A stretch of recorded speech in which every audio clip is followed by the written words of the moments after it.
उसके बाद जो भी बीज नई किस्म है, सबसे पहली बात प्रमाणित बीजों का प्रयोग करें, या हमारा कोई ऐसा खेत का कोई ऐसा पौधे जो बहुत स्वस्थ थे उनसे भी हम गेहूं के बीज के रूप में अगले 2-3 साल तक काम में ले सकते हैं। सबसे पहले प्रयास होना चाहिए हमारा प्रमाणित बीज, नहीं तो हमारा स्वस्थ बीज का स्रोत। अब जो नई किस्में हैं, हर किस्म की अपनी विशेषता होती है। जैसे हमारी राज 3777, राज 3765 ये पुरानी किस्में हैं। अब 4083 लेट सोइंग कर रहे हैं तो 4083 या 4238 सामान्य समय पर कर रहे हैं तो 4120 WH 1080 PBW 175 PBW 175। इन किस्मों से आप प्रमाणित बीज काम करें। बीज को सबसे महत्वपूर्ण बात है कि बीजोपचार करें। देखिए बीज की जो बीमारियां बीज जनित या भूमि जनित बीमारियां आती हैं, यदि हम बीजोपचार कर ले सही समय पर तो फसल के दौरान आने वाले कीट एवं बीमारियों से हम फसल की सुरक्षा कर सकते हैं। आप जानते हैं अपने पहले जब हम छोटे छोटे, आप लोग छोटे छोटे थे तो अपने टीका लगता था तो अपन लोग सब भागते थे, घरों से दूर दूर भाग जाते थे। और आज वही जो लोग हैं जो हम भागते थे, आज जैसे घर में बच्चा जन्म होता है अपने कंधे पर लेके चले जाते हैं अस्पताल में उसका टीका लगवाने, जिससे कि भविष्य में उसको बीमारियां या कीट नहीं लगे या वो बीमार नहीं हो, कम से कम हो। तो इसी तरह यदि हम फसल को सही समय पर बीजों को बीजोपचार करें तो बीजोपचार करने का सही क्रम है सबसे पहले फफूंदनाशी से, फिर कीटनाशी से, अंत में एजोटोबैक्टर और पीएसपी कल्चर से। फफूंदनाशी के लिए या तो हम कार्बेंडाजिम दवाई 50 WDG आती है, 50% वेटेबल पाउडर आता है, उसका 2 ग्राम प्रति किलो बीज की दर से बीजोपचार करें। बीजोपचार करने का बहुत आसान तरीका है। कोई भी सकड़े मुंह का बर्तन, चाहे वो मिट्टी की मटकी हो चाहे दूसरा सकड़े मुंह का बर्तन, उसमें हमारी वांछित मात्रा बीज की डाल दी हमने। जैसे मान लो हमने 10 किलो डाला, बीज को डाला, मान लो 10 किलो डाला तो मैंने कहा 2 ग्राम प्रति किलो बीज। 10 किलो है तो 20 ग्राम हमने कार्बेंडाजिम दवाई डाल दी, कपड़ा ढक दिया और उसको ऐसे हिला दिया। कोई पानी नहीं डालना, केवल बीज की मतलब दवाई की परत उस पर डालना। ठीक है, ये हो गया। अब जो आने वाले कीट हैं, चाहे दीमक हो चाहे दूसरे कीट हैं, तो उसके लिए पिप्रोनिल नामक दवाई आती है 5% उसका 6 मिलीलीटर प्रति किलो बीज, या वो भी नहीं मिले तो इमिडाक्लोप्रिड 600 FS 4 मिलीलीटर प्रति किलो बीज, इससे बीजोपचार करें। या ये भी नहीं मिले तो क्लोथियानिडिन 1.5 ग्राम प्रति किलो बीज, इससे बीजोपचार करें। तो आपकी कवकनाशी से हो गया, आपका कीटनाशी से हो गया, देन अंत में एजोटोबैक्टर एवं पीएसपी कल्चर। क्योंकि ये कल्चर 2 प्रकार के आते हैं, या तो पाउडर आधारित जो सूखे आते हैं या तरल आधारित। यदि पाउडर आधारित उपलब्ध है आसानी से तो मैंने अभी ट्राइकोडर्मा की बात करी, उसी क्रम में मैं फिर बात करूंगा। जहां से खरीदे सबसे पहली बात ऑथेंटिक सोर्स हो, मतलब जिसकी विश्वसनीयता हो, पहली बात।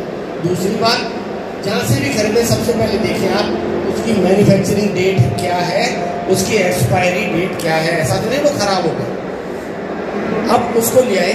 यदि हम पाउडर बेस लाएँ तो हम हर फसल के लिए, देखिए आप यहाँ अपन काम करते हैं, कभी भी किसी जगह जाते हैं कहीं भी, तो हमारी कार्य करने की क्षमता कब होगी? पूर्ण, जब हमको भरपूर भोजन मिले, हमको भरपूर पानी मिले, हमको भरपूर हवा मिले। इसी तरह चाहे कोई सा भी कल्चर हो, वो काम तभी करेगा जब वहाँ उसके लिए भोजन उपलब्ध हो। हमने वर्षों से हमारी मिट्टी को इस दशा में ला दिया कि उसमें लाभदायक जीवाणुओं के लिए खाने के लिए कुछ भी नहीं, इसलिए शुरुआत में इनकी नतीजे में थोड़ा सा देर लगती है, कम नतीजे आते हैं। लेकिन उससे हताश होने की जरूरत नहीं है।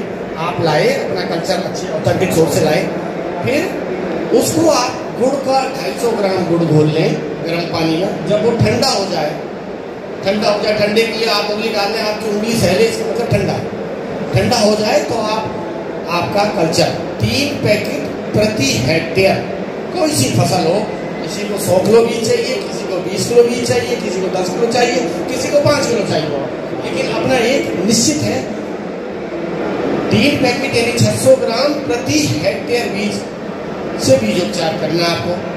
ठीक है, जब ठंडा हो गया उसमें 600 ग्राम आपने मिला दिया और बीजों को मसलना नहीं है, केवल बीजों पर हल्की परत डालनी है, फिर उसको छाया में सुखा देना है। ये सब चीजें करने के 2 घंटे के अंदर अंदर हमको बिजाई करनी है। पीएसपी कल्चर की पहले भी डॉक्टर साहब ने बात करी, उसी राइजोबियम कल्चर में आप पीएसपी कल्चर भी मिला सकते हैं, उसका भी वही है 600 ग्राम प्रति हेक्टेयर। पीएसपी जो भी हम डाया डालते हैं या सिंगल सुपर फॉस्फेट खेत में डालते हैं, उसकी रिकवरी मतलब पौधा कितना अवशोषण करता है, केवल 18%। यानी मेरा कहने मतलब है, आपने 100 रुपए का माल डाला खेत में, चाहे डाया डाला हो चाहे आपका सिंगल सुपर फॉस्फेट डाला, केवल 18 रुपए का माल वापस पौधे ने खींचा। 82 रुपए का माल खेत में ऐसी अवस्था में चला जाता है जो कभी पौधे को नहीं मिलता। अब जो पीएसपी कल्चर मैंने कहा, उसका काम है उस एक घुलनशील फास्फोरस को घुलनशील बनाकर पौधे को उपलब्ध कराना। अब आपकी लागत क्या लगी, हार्डली 30 रुपए 50 रुपए। यदि उसने 10 किलो भी फास्फोरस उपलब्ध कर दिया, 35 रुपए किलो आता, 350 को फायदा हो गया। तो यही मूल मंत्र है कि खेती में लागत को कम करो, मुनाफा अपने आप बढ़ जाएगा। ये हो गया आपका बीज उपचार। बीज उपचार के बाद अब जो सिफारिश की गई खादों की मात्रा है, खाद एवं उर्वरक की मात्रा है, उतनी काम में लें, ना उससे ज्यादा और ना उससे कम, क्योंकि ज्यादा दोगे तो उससे कोई फायदा नहीं हो रहा, केवल आपका नुकसान ही हो रहा। सिफारिश से मतलब सबसे पहली बात, मैंने शुरू में एक बात कही थी कि अपनी भूमि की जांच कराएं। उसकी भूमि में जो नाइट्रोजन, फास्फोरस, पोटाश, जिंक जो माइक्रोन्यूट्रिएंट है, उनकी मात्रा के अनुसार ही काम में लें। यदि ऐसा नहीं किया गया तो गेहूं की, तो आप पूछ रहे थे गेहूं की अच्छी उपज प्राप्त करने के लिए आपको सामान्यतः हमारे क्षेत्र में 120 किलोग्राम नाइट्रोजन, 30 से 35 किलोग्राम फास्फोरस और 30 किलोग्राम पोटाश प्रति हेक्टेयर की आवश्यकता होती है। फास्फोरस एवं पोटाश का पूरा प्रयोग बिजाई के समय करना है, पूरा प्रयोग। जो भी मैंने कहा 30 से 35 किलोग्राम, 30 किलोग्राम पोटाश, इनको बिजाई के समय 20 से 5 से 10 सेंटीमीटर घेरा सीड कम फर्टिलाइजर लेते हैं काम ड्रिल, तो एक में खाद और एक में बीज, तो वो बीज उसमें डालते हैं। सीड जो हमारा खाद जा रहा है वो करीबन 5 सेंटीमीटर गहरा जाता है, क्योंकि आपने देखा बीज हमने डाला, जड़ें कहाँ निकलती है, बीज से नीचे या ऊपर, नीचे। जड़ें ही केवल पौधों का, चाहे पानी हो चाहे खाद हो चाहे उर्वरक हो, उसका अवशोषण करती है। तो नीचे जाएगा तो भरपूर उसका उपयोग होगा और पौधे को पूरा मिलेगा। आधार नाइट्रोजन सिफारिश की गई मात्रा मैंने कहा 120 किलोग्राम प्रति हेक्टेयर, तो 60 किलोग्राम डालना है आपको बिजाई के समय। 60 किलोग्राम को 2 हिस्सों में, पहला पानी के साथ 30 किलोग्राम, दूसरे पानी के साथ 30 किलोग्राम, ये आपको में डालना है। ये उसकी वांछित आवश्यकता की पूर्ति होगी तो उत्पादन अच्छा होगा, कल्ले अच्छे फूटेंगे, दाने बालियाँ अच्छी बनेंगी, दाने अच्छे होंगे, तो अपने आप उत्पादन अच्छा होगा। अब ये भी कर दिया, अच्छा हमारा अंकुरन हो गया, फसल भी ठीक है। 25 से 30 दिन तक की फसल को आपको निराई गुड़ाई कर खेतों में खरपतवार रहित रखना है। अब जैसे मैं एक उदाहरण देता हूँ, ये जो पंडाल है यहाँ 100 लोगों की क्षमता है बैठने की, ठीक है। 200 किसान या 100 किसान और आगे, तो हमारी एक आदत होती है कि भाई बस में यात्रा करते हैं, 50 की सीटों की सीट, 3 की सीट है तो हम चौथे को भी बिठा लेते हैं, यहाँ भी हम बिठा लेंगे, कोई दिक्कत नहीं, आसानी है। चलिए 100 किसान और आगे, तो क्या होगा, बैठेगा कौन, कोई नहीं बैठेगा, धक्का मुक्की होगी। तो पौधों के साथ भी खरपतवार प्रतियोगिता करते हैं इसी प्रकार। वो जो खरपतवारी पौधे हैं वो पौधों से पोषक तत्वों के लिए, पौधों से जल के लिए, इनके लिए प्रतियोगिता करते हैं, तो पौधे की उपज विपरीत रूप से प्रभावित होती है। तो सबसे पहले मैंने कहा था कि आप निराई गुड़ाई कर खेत को खरपतवार करें। चलिए लेबर मजदूर उपलब्ध नहीं है, देन तब आपको केवल और केवल, देखिए मैंने पहले कहता हूँ, रासायनिकों का प्रयोग अंतिम हथियार के रूप में करना चाहिए। तो यदि आपके पास मजदूर उपलब्ध नहीं है तो बुआई के 28 से 35वें दिन, अब देखिए जो खरपतवार नाशी जो बताऊंगा मैं आपको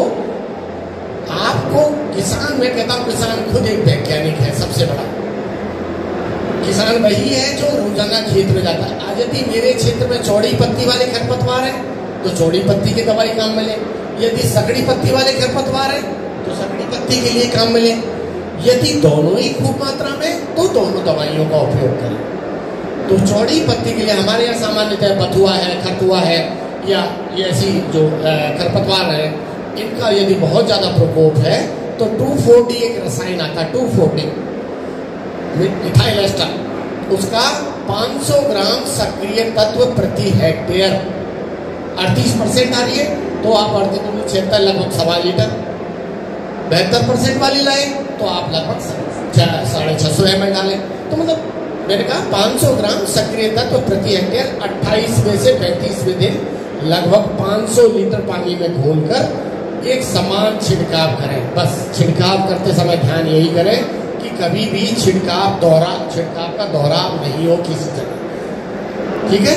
इसका करें। यदि सकड़ी पत्ती वाले जैसे गेहूँसा जो हमारे यहाँ बहुत कम होता है, या कोई घास है तो बहुत कम होती है, यदि वो है तो आपको आइसोप्रोटीरोन एक दवाई आती है 50%, आइसोप्रोटीरोन नहीं मिलती है तो मेथाबेंजथाइजुरोन आती है, उसका हल्की मिट्टी है तो हमारे हल्की मिट्टी है सामान्यतः जयपुर क्षेत्र में, हल्की मिट्टी के लिए 750 ग्राम सक्रिय तत्व, मैंने कहा 50% आती है यानी 1.5 किलोग्राम व्यापारिक उत्पाद को 500 लीटर पानी में बनाकर छिड़काव करें, इससे आप निजात पा सकते हैं।